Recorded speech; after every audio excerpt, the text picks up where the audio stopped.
Школа Адатов, школа жизни. Нормы ингушского этикета начали постигать в универсальном образовательном учреждении Сунжи.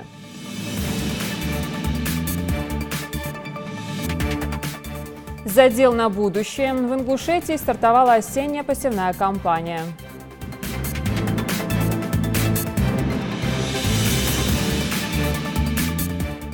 В зале Ади Ахмад прошел республиканский турнир по шахматам среди детей и юношей.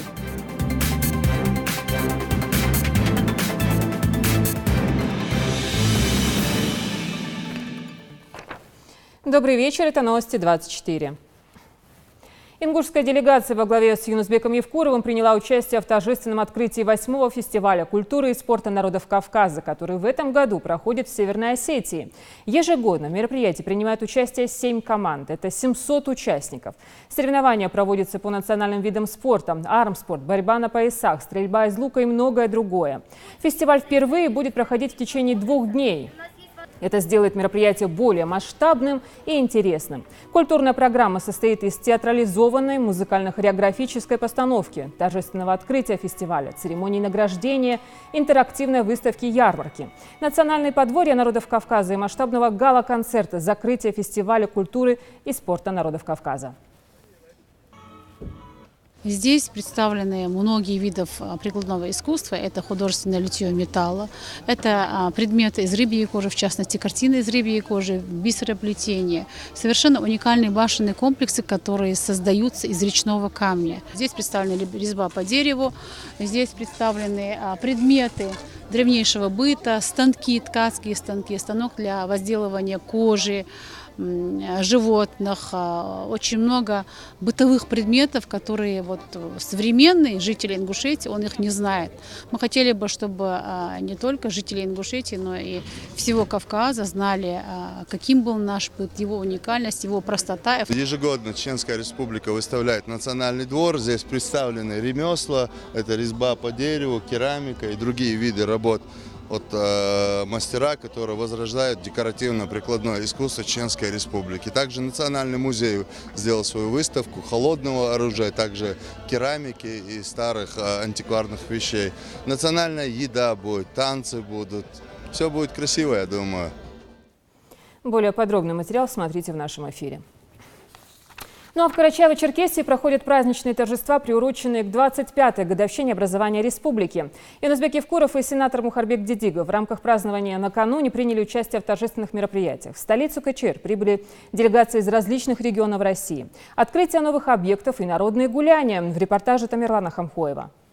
Большая площадка для игровых видов спорта, 2 плавательных бассейна, зона для фитнеса. Новый физкультурно-оздоровительный комплекс «Юбилейный» стал настоящим подарком для любителей спорта республики. Высокопоставленные гости в лице полномочного представителя президента России в СКФО Олега Белавинцева, министра по делам Северного Кавказа Льва Кузнецова, глав республики и олимпийских чемпионов осмотрели ФОК площадью более 5000 метров и пожелали молодым ребятам высоких спортивных достижений. Таким спортивным комплексом республика может гордиться, не только республика, но и федеральный округ, и вся наша страна. Он построен на принципах софинансирования. Хотел бы сказать, что в строительстве принимал участие федеральный центр, руководство республики, но значительные средства были вложены со стороны меценатов, инвесторов, Евроцемента. Вот на таких условиях софинансирования, благодаря такому сотрудничеству, этот комплекс сегодня открывает двери для граждан нашей страны, для горожан. Очень надеюсь, что мы, приняв такого современного дворца, сыграем новую службу и в части развития физкультуры и организации работы с детьми и молодежью. Олег Белавинцев ознаменовал начало первого в истории ФОКа баскетбольного матча, в котором встретились местные ребята и команда из Ставропольского края.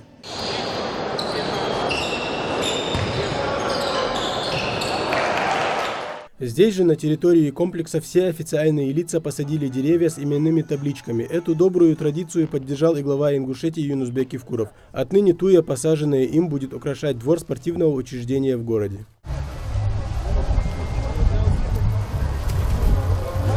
Далее торжественную программу продолжил концерт мастеров искусства Карачаево-Черкесской республики. Теплые слова в адрес жителей Карачаево-Черкесии звучали и от глав регионов. Глава Ингушетии Юнусбек Евкуров в своей поздравительной речи отметил, что наши республики являются одногодками, и в этом году и Ингушетия, и Карачаево-Черкесия отмечают свой 25-летний юбилей. Юнусбек Евкуров также отметил богатую и непростую историю становления Карачаево-Черкесии и заслуги всего народа. Дорогие земляки, жители Карачаево-Черкесии, нам вместе сегодня или в этом году 50 лет. Поэтому хочу поздравить от имени народа Ингушетии, от себя лично, весь братский Карачаево-Черкесский народ с праздником, с юбилеем. Я хочу пожелать, чтобы вы берегли свой герб, свой флаг, свой парламент, свое руководство.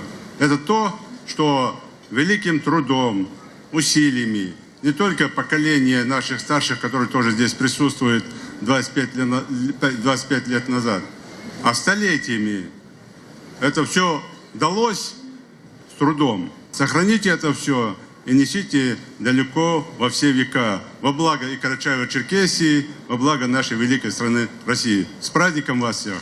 По словам главы, Ингушетию и Карачаево-Черкесию связывают самые теплые отношения во многих сферах, объединяют вековые горские традиции и обычаи. Руководитель Карачаево-Черкесии Рашид Темрезов поблагодарил Юнусбека Евкурова за теплые слова и вручил ему юбилейную медаль. Тамерлан Хамхоев, Хусен Гагиев, Юсуп Ханиев, Новости 24. Минэкономразвития России вынесла на общественное обсуждение перечень услуг, которые планируется оказывать с нового года по экстерриториальному принципу, то есть вне зависимости от места жительства или места пребывания заявителя. В список вошли 86 позиций, в числе исполнителей Минпромторг, Минфин, Минюст, Росреестр и другие ведомства.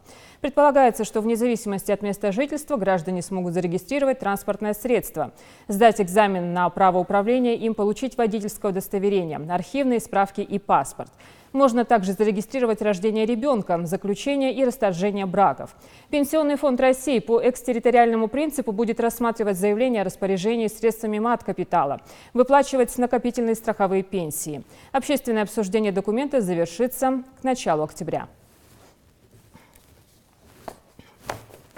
В эти дни отмечается 75-летие со дня освобождения Малгобека от немецко-фашистских захватчиков и десятилетие со дня присвоения городу нефтяников звания «Город воинской славы».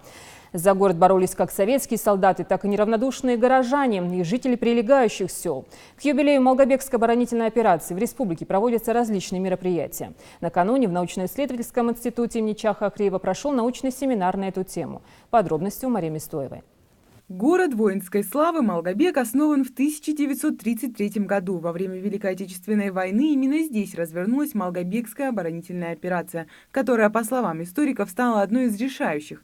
Советские войска нанесли поражение первой танковой армии противника и разрушили планы гитлеровского командования по захвату Грозненского и Бакинского нефтяных районов. Во время этих событий в сентябре-октябре 1942 года именно здесь, на земле Ингушетии, был сорван план нацистского военно-политического руководства по быстрому прорыву к нефти Советского Юга, к нефтеносным районам Грозного и Баку. Все это не было бы возможным без подмоги местных жителей, которые помогали своим солдатам и делились последним – едой, кровом, рыли окопы. Участники конференции в большинстве своем историки и исследователи. Эти люди по крупицам собирали и собирают информацию о тех страшных годах. В Малгобеке в то время добывалась высококачественная нефть, одна из лучших в СССР. Она шла исключительно на производство топлива для самолетов. Именно поэтому враг рвался захватить эти земли, но определенная хитрость помогла отстоять город. Впервые именно при защите Малгобека был использован так называемый огненный вал. Огненный вал, то есть по каналу, который проходит там, в тех местах, были вырыты, так как и противотанковые рвы, были на более танкоопасных направлениях вырыты от канала ответвления рвы, по которым пропускали воду, ну там полметра, может меньше там воды, и сверху заливали это нефтью, соляркой, керосином, ну может быть меньше бензином. Специально где-то в укрытии сидел человек, который открывал там кран, и все это по поверхности идет вот эта нефтяная пленка, скажем так, нефть, керосин, солярка, все это дело. И когда ее поджигают, то получается огненный вал стоит. Немецкие танкисты подходят к этому рву, если через ров можно как-то там попытаться перейти, когда ты видишь углубление и так далее, то тут огонь, стена стоит, целая стена, и все, танки разворачиваются. О том, что Малгобекский рубеж сыграл такую большую роль в страшной войне, долго умалчивалась. Историческая справедливость в отношении Малгобека была восстановлена лишь спустя 62 года после окончания войны. Осенью 2007 года указом президента за мужество, стойкость и массовый героизм ему было присвоено почетное звание «Город воинской славы». Потому многие факты тех сражений остаются до сих пор неизвестными, но сотрудники НИИ намерены это исправить. Такие страницы, как Малгобекская оборонительная операция, битва за Кавказ, они в целом остаются относительно белыми пятнами в истории. Они требуют еще своего заполнения, и вот этому делу, очевидно, будет служить и сегодняшнее мероприятие, и другие мероприятия аналогично. Во время Великой Отечественной, по некоторым историческим данным, город нефтяников 14 раз переходил от одних сил к другим. Малгобекская оборонительная операция стала одной из крупнейших битв на Кавказе. В обороне города погибло более 120 тысяч советских солдат и офицеров.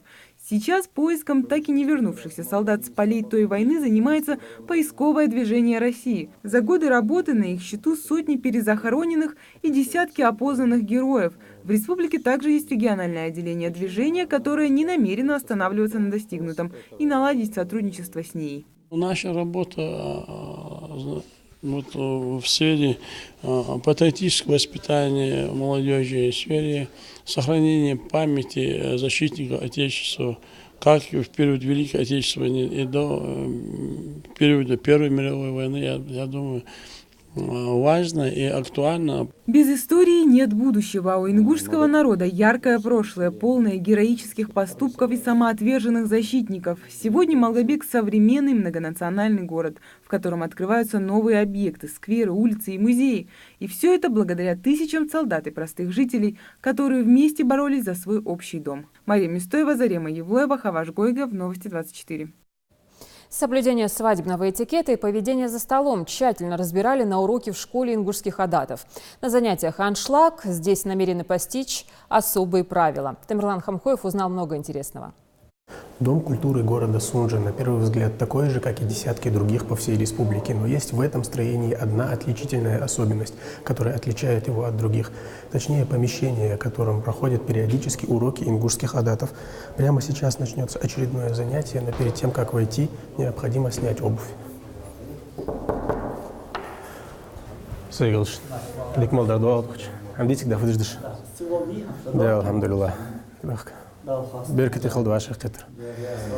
О том, что на дворе 21 век, здесь напоминает лишь одежда собравшихся и фон за окном. Школа ингушских адатов завоевала интерес учеников с первого же занятия. Ребята ловят каждое слово учителя, никаких тетрадей и книжек. Все гораздо интереснее, живая беседа запоминается гораздо лучше. Тема сегодняшнего урока – соблюдение этикета по отношению к старшим и поведение на массовых мероприятиях.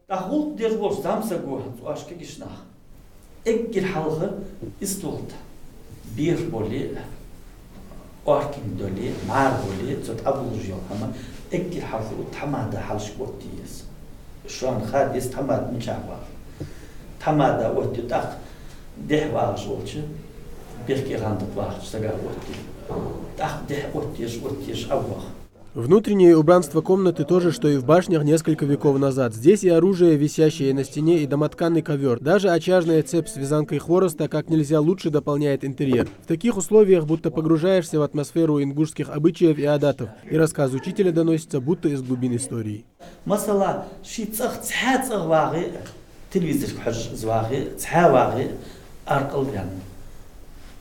Argattış ağır verli varışat diğerisi ezderlildi de sagurşi diğerisi ezderlildi. Tağını nach vaşa gittiş meçki tağın veymu xildi çabuk zamsık. Sında barhaş ehtiş varış ol avji arqıl verli varış vija ol şul zğandı varış olsak. Tağ izı joy içamdı. Как нужно вести себя за столом и где должен сидеть тамада? На вопросы своих учеников Иса Ханиев отвечает с большим энтузиазмом, но вопрос, как правильно принимать и обслуживать гостей, у молодежи даже не должен возникать, отмечает он. Однако напомнить лишним не будет.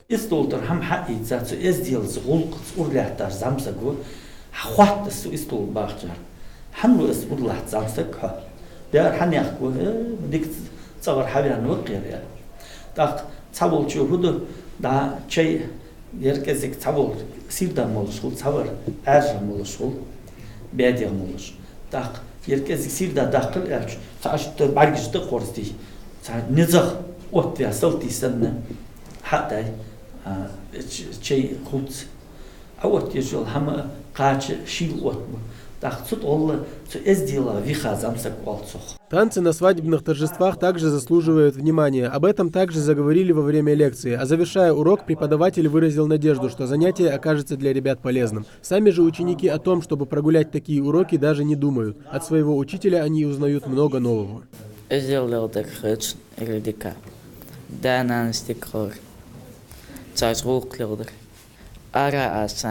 Кабул чнахца сделал далеодой такой каманси декуде. غالسن حماش هيك غالش لحتى حماش أو تا جو خص كيتش متكير أخشخر دق خزاخت إيسا دودي تشزي تقنا جو خزدر إجر ديكا درز وين أحمد تلاخر ديكا قيت دوس. Подрастающее поколение свои адаты постепенно начинает забывать. Одно дело вставать, когда заходит старший. Этому детей учат в первую очередь. Просто некоторые тонкости в общении со старшими и поведении на различных мероприятиях со временем стираются из памяти. И задача школы адатов напомнить о них.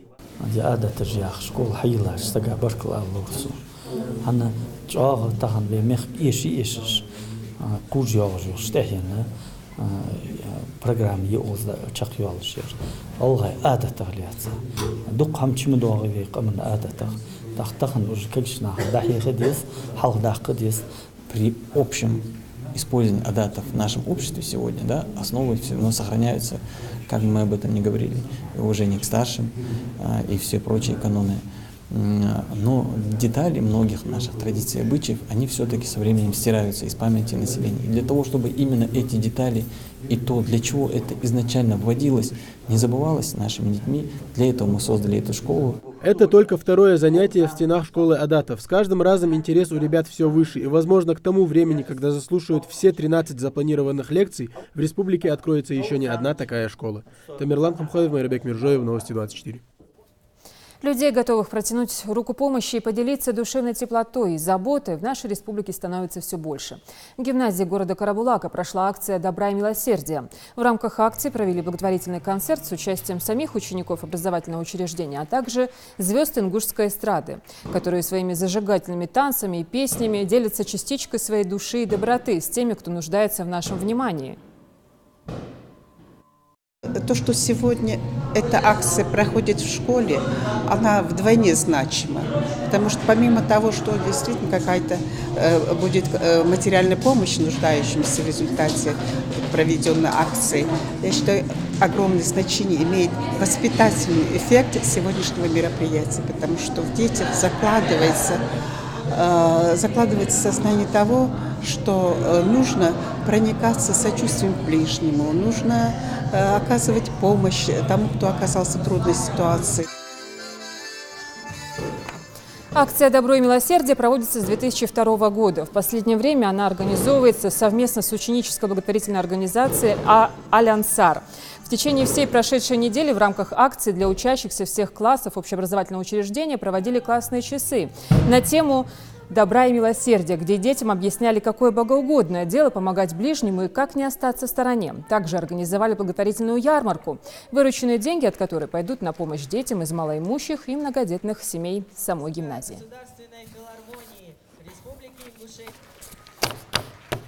Что посеешь, то и пожнешь. По всей республике дан старт началу осенней посевной кампании. Техника исправна, работники полей в сборе. Репортаж Жаридат Халухоевой. Подготовить почву, загрузить сеялку зерном, а после закатать. Это нехитрый процесс. Магомед Умаров за 4 года, что трудится механизатором, выучил наизусть. К работе земли он подходит с ювелирной точностью, проясняя просто, что посеешь, что и пожнешь. Пару кругов сделал, посмотрел, как пшеница закончилась, семена есть в сеялке или нет. Если есть, дальше нет, подъезжаем, заполняем, сеем. Чтобы собрать хороший урожай, сперва необходимо тщательно обработать и приготовить почву к посеву озимых. Так как погода почти все лето стояла засушливая и почти никакой влагой не пропитывалась, обработать ее как следует не получается, что в свою очередь потом отражается на всходах. Но откладывать посевные работы в ГУПе не стали, ведь неизвестно, какие еще сюрпризы преподнесет погода. Сейчас бы сельхозтоваропроизводителям, как бы вам сказать, дня 2, 3, 4 тщательного дождя, чтобы... То есть почва сухая. На глубине 0,20, 20-40 вообще отсутствует влаги. Может, она где-то еще на глубине есть, но для посева озимой пшеницы она роль никакой не играет. Сейчас на свой страх и риск мы начали посевную. Всего в регионе в этом году планируют засеять около 25 тысяч гектаров озимых. У одного лишь ГУПа «Дружба» под посев отведено 450 гектаров. Аграрии используют только самые лучшие сорта юга краснодарского производства, которые приспособлены к различным климатическим условиям. Также они планируют посеять 165 гектаров рапса, горчицы 180 гектаров. 75 гектаров гороха, это только уже на следующий год. А зимового ячменя у них будет где-то 200 гектаров в пределах. Ну, в принципе, структура севооборота в хозяйстве оптимальная. Мы подобрали им культуры, которую они могут, как бы вам сказать, и посеять, и получить прибыль. Проблем с техническим оснащением у предприятия нет. Тракторы, комбайны, прицепной инвентарь, вся необходимая техника здесь предусмотрена. Главное с умом распределить ее по полям, чтобы сев шел без остановок, говорят в ГУПе. Ведь время поджимает, а работы еще много. К примеру, на этом поле в 72 гектара задействовано 5 единиц техники. Но сегодня работают только 2 сеялки, но и этого здесь вполне достаточно. Закончить сев озимых на всех полях планируют уже к концу октября, тем более, что погода пока аграриям только благоприятствует. Жарадат Халухоева, Мербек Миржоев, Новости 24. Стеклянные и пластмассовые бутылки, канистры из-под бензина и старые шины. Еще одна несанкционированная свалка отмечена на интерактивной карте ОНФ, на этот раз в Малгобеке. Территория возле городской гимназии просто завалена мусором. Сообщение об этом опубликовал один из местных жителей. Активисты Общероссийского народного фронта тут же вышли на субботник, чтобы расчистить территорию. Это уже 10-я свалка, которую удалось ликвидировать благодаря интерактивной карте ОНФ. Мы члены молодежной части ОНФ. Сегодня мы решили выйти с ребятами на субботник, помочь своей республике очистить территории. Сегодня где-то около 8 часов мы начали уборку этой территории. Было убрано много мусора, в том числе и шины, деревяшки. Сейчас работ осталось намного меньше, и мы призываем всех жителей Республики Ингушетии к очистке нашей территории. У нас есть такой проект «Интерактивная карта свалок», и всякий житель города, неравнодушный к мусору, чистоте, может поставить там метку о несанкционированной свалке. Затем уже мы, активисты ОНФ, совместно с представителями муниципалитета, с представителями молодежного проекта «Молодежка ОНФ», все вместе выходим, проверяем, и в дальнейшем уже идет субботник, где мы расчищаем нашу территорию, и сами также ходим, проверяем, метим, где что можно брать, почистить, чтобы сделать наш город чище.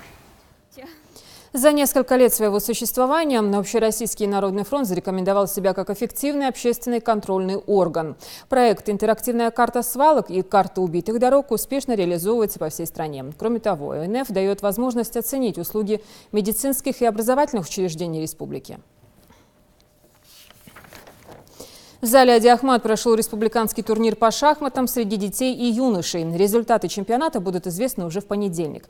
Главным призом для победителей будет путевка на первенство СКФО по шахматам, а также месячный курс занятий в онлайн-режиме с лучшими в стране именитыми тренерами по шахматам. За ходом игры наблюдал наш корреспондент Зелимхан Калоев. Места и противники юных шахматистов определены, и если 5 минут назад здесь было шумно, то с командой тренера «Старт» воцарилась мертвая тишина. Неудивительно, ведь это главное условие для концентрации.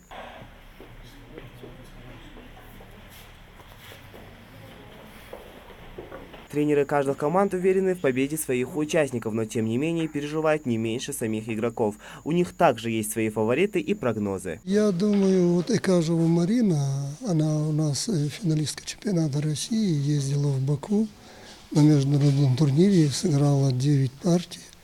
Из них она, значит, 3 победы, 5 ничьих и только 1 поражение. Марине Экажевой 12 лет. Она уже стала двукратной чемпионкой среди девочек и мальчиков до 13 лет. А сейчас пришла забрать свой 3-й титул чемпионки, но уже в возрастной категории до 15 лет. Марина уже одержала 1-ю победу в туре и готовится к следующему. Впрочем, в ее навыках усомниться было сложно.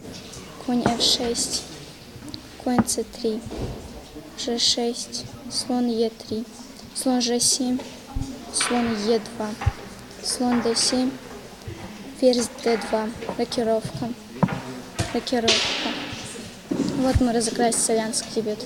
Достаточно хорошие соперники будут. Я надеюсь, что я смогу победить всех и занять призовое место, занять 1-е место. Впрочем, шахматным тяжеловесом помимо Марины является и Магомед Мислауров. Он сумел одержать победу аж на 1-й минуте 1-го тура, но юноша скромничает и ссылается на неопытность соперника. В копилке у Магомеда уже 3 победы на республиканских и международных турнирах, а главным его кумиром является Эрнесто Инаркиев. Дебют, который играет любой начинающий шахматист. Я сейчас покажу вам детский мат, который многие юные шахматисты подводятся, например, любой ход, и тут всем ставят мат такой. Это детский мат. Если я выиграю этот турнир, то у меня будет возможность получить лучшего тренера России. Я буду месяц подготавливаться с ним и как бы на чемпионат Кавказа подготовиться. В зале Ади Ахмат атмосфера по-настоящему шахматная. Портреты именитых шахматистов на стенах, кубки и медали мотивируют участников на бескомпромиссную заявку на победу. Это несколько турниров, это значит отдельно мальчики и девочки в категориях до 15 лет, до 17 и до 19 лет. На той неделе мы закончили чемпионаты с 9 до 13, то есть маленьких. Как-то мы их разделили, детей слишком много. Если 2-3 года назад мы могли весь чемпионат провести просто в одни сроки, сейчас это нет, детей больше, это приятно. Поэтому сегодня старшие стартовали, в каждой группе есть свои фавориты, дети, которые уже... Кто-то сохраняет звание чемпиона, кто-то уже даже за пределами чего-то добился у нас. Чемпионат продлится несколько дней, победители получат титул чемпиона и в течение всего года будут представлять свою республику на первенстве СКФО и бороться за право участвовать в международных турнирах. Ну а главным призом для чемпионов будет целый месяц онлайн-тренировок с лучшими тренерами России. Зелимхан Калоев, Сурхол Кусиев, Новости 24. Ангушт одержал свою очередную победу на родном поле. Напомню, назрановская команда сегодня встречалась с командой Машук из Пятигорска. На протяжении первого тайма игра была достаточно острой в исполнении обеих команд, однако распечатать ворота никто не сумел. Во втором тайме, в дебюте встречи сразу после отраженного голкипером Ангушта Хасбулатом Хамхоевым, удара по воротам, Ангушт сумел заработать в ответной атаке стандартное положение и после скидки из-за пределов штрафной распечатал ворота соперника, прибежавший из защиты Габил Нурахмедов. Все остальное время игру контролировал Ангушт, если не считать одного опасного удара по воротам назрановской команды, с которым справился вратарь. По итогам на 11 туров ПФЛ зоны Юг Ангушт набрал 18 очков. Возможно, будет даже удар. Есть удар, но зафиксировать мяч даже не сумели. И будет удар еще один. Еще один опаснейший удар. И есть гол. Сборная команды Ингушетии стала призером всероссийских соревнований по парашютному спорту. Они проходили в Махачкале и были посвящены памяти дважды Героя Советского Союза Ахметхана Султанова. В соревнованиях приняли участие 12 команд со всех регионов страны. Наши земляки тоже продемонстрировали свои навыки и умения и заняли второе общекомандное место. В личном зачете я занял 2-е место, Исмаил Яндиев 3-е. А в командном зачете мы заняли 2-е место. 2-е место – это довольно-таки хорошо. 1-е место заняли команда из Тюменской области и 3-я команда из Ставропольского края. Мы будем стремиться, конечно, к лучшему, к 1-му месту. Будем участвовать дальше в соревнованиях. Будем готовиться. Крайние у нас прыжки были на открытом всероссийском республиканском чемпионате. Мы там прыгали, и как таковое перед данным чемпионатом у нас подготовки не было. Так получилось, что мы хорошо себя проявили и вот заняли почетные места на пьедестале почета. И учитывая наш опыт, наше количество прыжков, мы очень довольны своим результатом. Ежегодно 30 сентября в России отмечается День интернета. По данным исследований последних лет, около 90 миллионов россиян пользуются всемирной паутиной ежедневно. И это количество с каждым годом увеличивается. Традиционно к наиболее активным потребителям контента относится молодежь от 18 до 24. Репортаж Лейлы Гайсановой. В школе, дома, на работе и даже по дороге к пункту назначения практически везде мы тянем за собой всемирную паутину. Интернет – самая большая компьютерная сеть в мире. А компьютерная сеть – это теперь не только сами компьютеры, но и ноутбуки, планшеты и даже телефоны, соединенные между собой для обмена информацией. В сети ты можешь найти все, что угодно, любую нужную информацию. Мне, как человеку, который очень долго просидел в интернете, да и в принципе сижу, будет очень трудно отказаться от интернета, потому что на данный момент, на сегодняшний день, интернет – это самый большой ресурс информации, который я получаю. Не будет интернета, я не смогу развиваться. Пользователи интернета с каждым годом становятся моложе, поэтому детей уже в школе обучают тому, как правильно пользоваться всемирной паутиной и сколько времени можно блуждать в сети, чтобы не навредить своему здоровью. А главное, на какие сайты заходить можно, а на какие не следует. В практике они действительно разбираются намного более масштабно, нежели в теории. Вот мы их, конечно, обучаем в большей степени теории. Ну, естественно, когда уже знает человек теорию, конечно, уже правильно, как работать правильно. Не просто работать в интернете, а как правильно работать в интернете. О том, полезен или вреден интернет для современного общества, говорить можно бесконечно. Некоторые пользователи считают, что нынешняя молодежь стала проще благодаря огромному вкладу интернет-технологий. Сегодня мы не удивляемся, когда задания школьники могут получать по интернету, сидя дома. Мы не удивляемся, когда дети дошкольного возраста с помощью телефона могут входить в интернет и скачивать мультики или просматривать мультфильмы. Школьники пока не очень интересуют различные сети или новости. Им важнее пообщаться с друзьями или поиграть в онлайн-игру. А вот для студентов вуза, к примеру, виртуальная сеть – это легкий доступ к той или иной информации. Возможность не тратиться на книги, а просто скачать ее в интернете. Даже при выполнении элементарного домашнего задания они вводят поисковик, ту или данную информацию достают, копают. Вот. Но если использовать интернет с умом, то я думаю, что больше пользы, нежели не пользы. Согласно последним данным, сегодня каждый третий человек на планете использует интернет. Количество пользователей продолжает увеличиваться, а просторы всемирной паутины расширяться. В этот день стало традицией проводить перепись населения русскоязычного интернета. Лейла Гайсанова, Новости 24. Потом. Вдали от столиц. Google и НТВ ищут значимые идеи и необычные достижения в регионах России. Жители Ингушетии могут принять участие в масштабном проекте самого большого в мире поисковика и доказать своим примером, что жизнь кипит и вдали от столиц. А чтобы стать признанным и востребованным, совсем не обязательно покорять Москву и Петербург. Участники конкурса ломают стереотипы, например, занимаются серфингом на Камчатке, восстанавливают города, возрождают забытые традиции своих народов, а еще конкурсанты снимают фильмы и помогают бедным. Тем, кто готов открыть новое вдали от столиц, найдется место на базе карт Google. Для этого поисковик запустил всероссийскую карту добрых дел. За 2 недели на ней отметились десятки регионов страны. От Калининграда до Камчатки. Конкурсанты могут проявить свою креативность в 7 категориях: туризм, ремесло, обучение, соцобслуживание, спорт, здоровый образ жизни, культура, а также современные технологии. Заявки принимаются до 3 октября. Победителей выберут интернет-пользователи и специальное жюри, в состав которого входят известные телеведущие, деятели искусства и бизнесмены. Следите за новостями на канале Ингушетия и до встречи в эфире.